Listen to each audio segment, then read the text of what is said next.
In Venezuela, the government and the people continue their recovery efforts in solidarity with those affected in Las Tejerias after the passage of Hurricane Julia.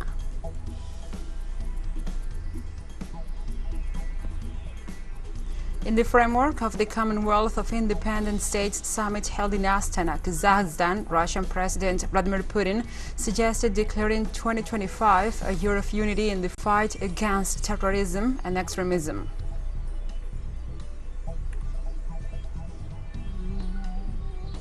And Burkina Faso's National Conference opens to appoint the transitional president 2 weeks after the second coup in 8 months.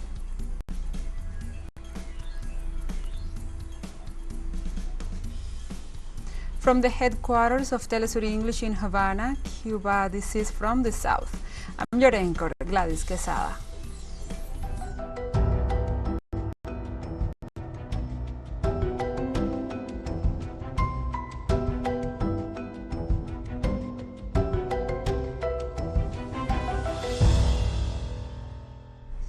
Now we begin with the news. In Venezuela, the government and the people continue their recovery efforts in solidarity with those affected in Las Tejerias after the passage of Hurricane Julia. The sectorial, social, and territorial Vice President Mervin Maldonado announced that his office conducts a house-by-house census in Las Tejerias to ensure the fair aid handout to the families affected. In addition, the authorities supervise the maintenance works of the main roads, branches, and creeks and informed that currently the 100% of the electric service in the residential sector of the zone has been restored. As of Friday, the death toll resulting from the landslide of last Saturday rose to 50. For his part, President Nicolás Maduro Moros said that he is constantly monitoring the situation of the population of Las Tejerias in Aragua State.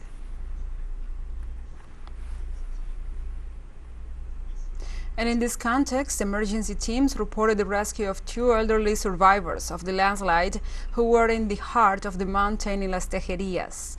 During the rescue efforts, the senior survivors said that they endured the adversity thanks to their prayers, while listening to the sound of the rocks, trees, and water.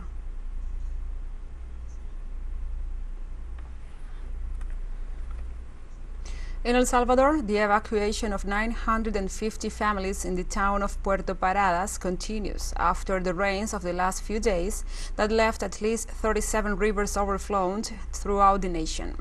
The presidency of the country emphasized that since early Thursday morning, teams of the armed forces and the police have been deployed to evacuate the inhabitants of the sector. In this regard, the General Director of Civil Protection, Luisa Maya, confirmed that after the rains, around 2,800 people are lodged in 120 active shelters in different zones of the country. Meanwhile, the authorities reported 314 obstructed roads, 528 fallen trees, and at least 20 floods. Maya also warned that due to the amount of water, the soils are saturated with humidity, and this increases the possibility of landslides.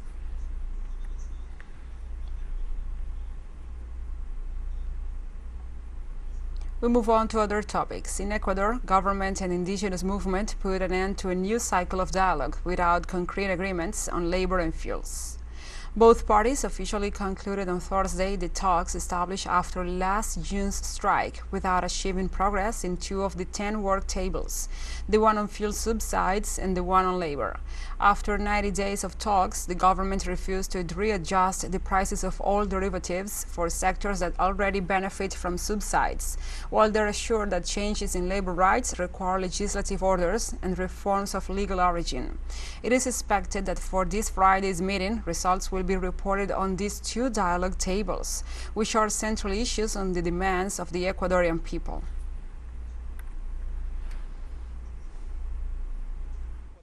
The Ecuadorian people know the effort we made as an indigenous movement and the popular sector to solve the most pressing problems of Ecuador. After 2 discussions, there is no agreement in the labor and subsidies issues. However, at this point, and after talking with other fellow comrades, we asked the national government to be more flexible in its position on the reach. Here, there are very poor economies that are really deplorable at the moment, but there are economies that are really strong.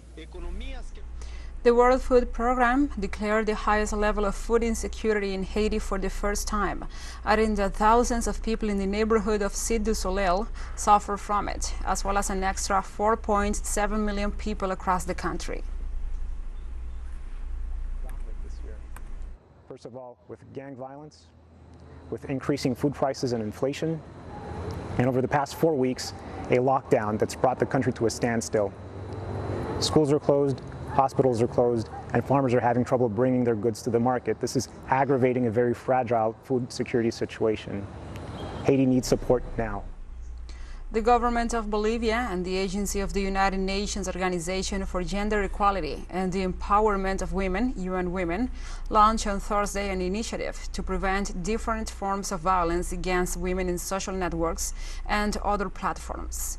The event was attended by the Minister of the Presidency, Maria Nela Prada, the Regional Director for the Americas and the Caribbean of UN Women, Maria Noel Baeza, as well as other top officials. This program, developed by the Bolivian Ministry of Justice, seeks to generate mechanisms to prevent digital violence and reduce the digital gap between women and men. According to the minister, the dynamics of gender violence on the internet during the COVID-19 pandemic in the country identified 8 types of digital violence and discrimination. Following the results of the study, the participants recommended an action plan that includes reviewing statistical information on gender violence, making regulatory adjustments, and coordinating with national and international digital platforms.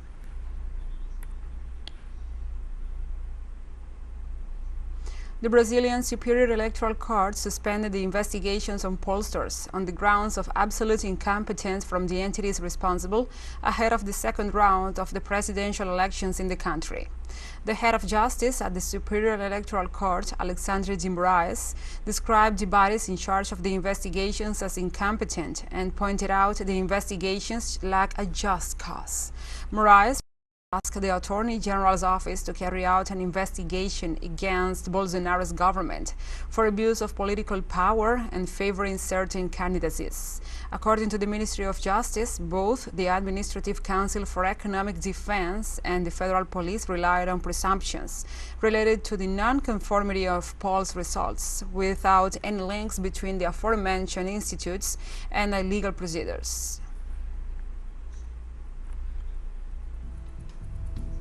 We'll take a short break, but first remember you can follow us on TikTok account at TeleSUR English, in which you will be able to see news in different formats, news updates and more. Other stories coming up, stay with us.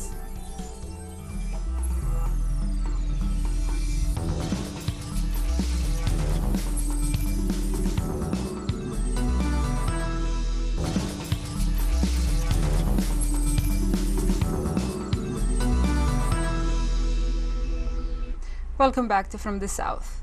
In the framework of the Commonwealth of Independent States summit held in Astana, Kazakhstan, Russian President Vladimir Putin suggested declaring 2025 a year of unity in the fight against terrorism and extremism. The Deputy Prime Minister and Minister of Foreign Affairs of the Republic of Kazakhstan noted that during the meeting, leaders paid attention to issues like security cooperation and signed 2 international agreements, one about the formation of an advisory council of heads of electoral bodies of the member countries, and the other one about cooperation in the fight against corruption. The leaders of Kazakhstan, Kyrgyzstan, Russia, Turkmenistan, Tajikistan, Uzbekistan attended the plenary session of the Russia Central Asia Summit in the Kazakh capital of Astana, chaired by Kazakh President Kassym-Jomart Tokayev.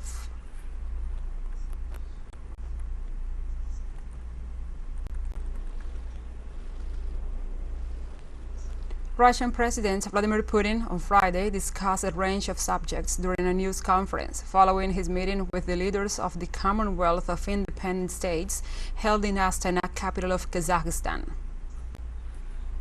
The position of Kiev, they kept saying that they want negotiations and kind of asked for it, and now they have made an official decision that prohibits these negotiations. What can we talk about here? You should also ask U.S. President Joe Biden if he is ready to hold such negotiations with me or not. I don't see the need. To be honest, by and large, as long as there is no platform for any kind of negotiations, the issue of my trip there has not yet been finally decided. Russia will certainly take part in this work, but we will yet think in which format. On the sidelines of the summit of the Community of Independent States, the CIS, Russian President Vladimir Putin rejected comments by his French counterpart Emmanuel Macron that Moscow was destabilizing the peace process between Armenia and Azerbaijan, which have been disputing for decades over the Nagorno-Karabakh region. I was surprised to read some of the French president's comments yesterday about the outcome of the Prague meeting on Karabakh on 6 October. I believe that this statement shows a lack of understanding of the course of the conflict, and there seems to be a lack of information about the position of the sides. Therefore, the French president's statement, were not correct. I would even say perverse, and therefore unacceptable. In the United Kingdom, in the face of the tense economic crisis facing the nation, on Friday, Prime Minister Liz Truss confirmed that her government will make a drastic U-turn on its earlier pledge not to raise corporation tax, claiming that maintaining taxes will raise £18 billion per year. We need to act now to reassure the markets of our fiscal discipline.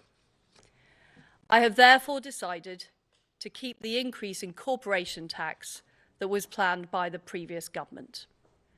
This will raise £18 billion per year. It will act as a down payment on our full medium-term fiscal plan, which will be accompanied by a forecast from the independent OBR. French unions announced a tentative payment agreement with oil giant TotalEnergies on Friday, following emergency negotiations to end a 3-week strike that has emptied the country's petrol stations. The General Confederation of Labor Union, which initiated the industrial action, walked out of the meeting and vowed to continue striking. Under pressure from the government to resolve the 18-day crisis, the oil group met with 4 unions at its headquarters in Paris. After nearly 6 hours of talks, representatives from the French Confederation of Management and the General Confederation of Executives said they supported the proposed 10% pay raise. 27 industry has blocked TotalEnergies refineries and fuel depots, causing nationwide fuel shortages and a crisis for President Emmanuel Macron's government, as calls grow for a general walkout.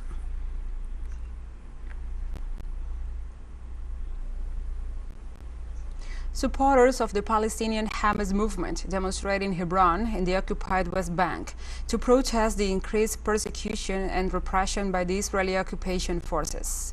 The expanded Israeli military operations in the Palestinian territories of the West Bank are registering multiple clashes daily. The Israeli daily Yediot Ad Harnot revealed that the occupation army mobilized 10 reserve companies in response to the tense situation in Jerusalem, while Hamas called on Friday to continue its perseverance and heroism with all means. Israel has occupied East Jerusalem and the West Bank since the 1967 Six-Day War, conducting ethnic cleansing and colonization tactics against the Palestinian people.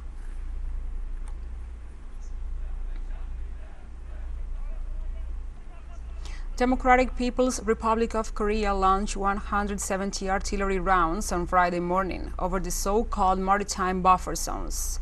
South Korea's Joint Chiefs of Staff said the action violated the 2018 agreement on reducing inter-Korean military tension, Yonhap news agency reported. In addition, early Friday morning, North Korea launched a range ballistic missile into the Sea of Japan from the Sunan area in Pyongyang. Over the past few days, the North Korean government has launched several ballistic missiles into the sea after South Korea and the United States conducted joint naval exercises, which ended on October 8th.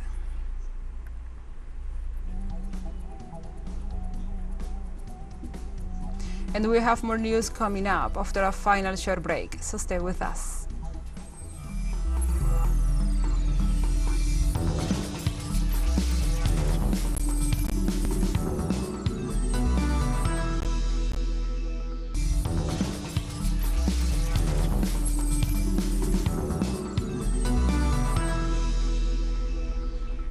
Welcome back to From the South. On Friday, the National Conference opens in Burkina Faso to appoint the transitional president 2 weeks after the second coup in 8 months. Political parties, social and religious groups, and representatives of the security forces gathered to chart the next phase in the country after a coup led by Captain Ibrahim Traoré. His supporters want him to be the next president, even after he expressed he does not aspire to the post.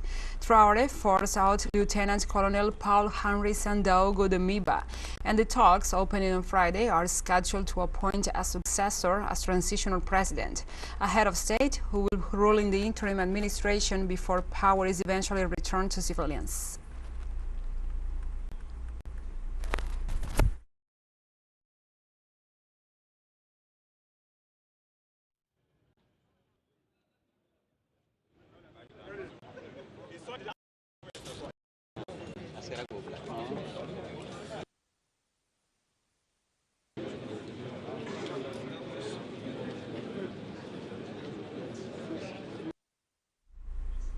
In Egypt, the League of Arab States expressed his solidarity with Saudi Arabia after Washington's accusations against Riyadh.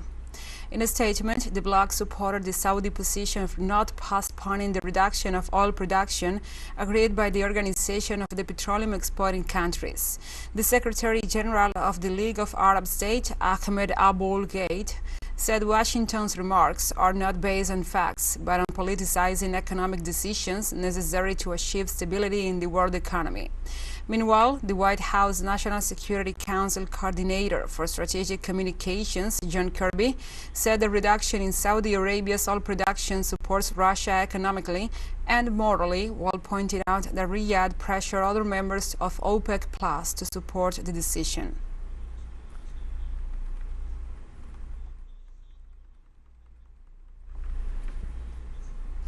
Cambodian officials confirmed that at least 9 students who were crossing a river died after their boat capsized. 2 students and 2 of the boat's crew were rescued following the accident on the Mekong River, southeast of the country. Police also said that 2 students were still missing. According to authorities of the Kandal province, the boat was overloaded and carried no life jackets. They also confirmed the accident occurred as the boat was approaching the shore. The students lived on an island in the river and used the ferry for transport almost every day in the rainy season, as did others from their village.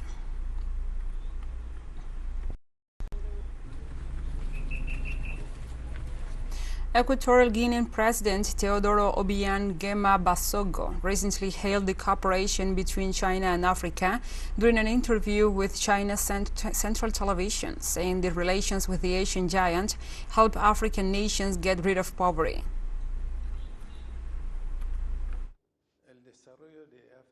I think Africa's development should be dominated by Africans. African leaders must think over how to actually improve their countries. The reason why Equatorial Guinea proves Belt and Road cooperation is because China is the first cooperation partner to help African countries, especially Equatorial Guinea. We should cooperate with China while seeking self-development. This is the way out for Africa to get rid of underdevelopment, suffering, and poverty. And noting that both nations have been supporting each other in various areas such as politics, economy, and social development, President Mzago appreciated China's support for Equatorial Guineans' fight against COVID-19. We appreciate the Chinese government's contribution to development of Equatorial Guinea. China has given us a lot of support like donations and funds for some projects, especially the medical assistance amid the fight against the COVID-19. China has provided Equatorial Guinea with a lot of epidemic prevention medicines, vaccines, medical technologies, and equipment and medics. Several delegates to the upcoming 20th National Congress of the Communist Party of China expressed their expectations ahead of the major party gathering scheduled to open in Beijing on Sunday. More than 2,000 delegates have been elected to the Congress. They are carrying the expectations of the more than 90 million members of grassroots level organizations of the party nationwide. The delegates will review the work reports submitted by the 19th Communist Party of China Central Committee and the Central Commission for Discipline Inspection at the Congress, an event held every 5 years. They will also present the opinions and requests of party members, and the public discuss and decide on major issues of the party and elect a new Central Committee.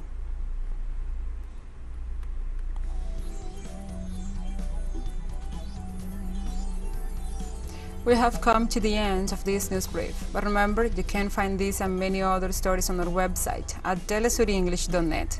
And also, if you feel so inclined, please join us on social media for all the latest news. We are on Facebook, Twitter, Telegram, TikTok, and also on other social platforms. For TeleSUR English, I'm your anchor, Gladys Quesada. Thank you for watching.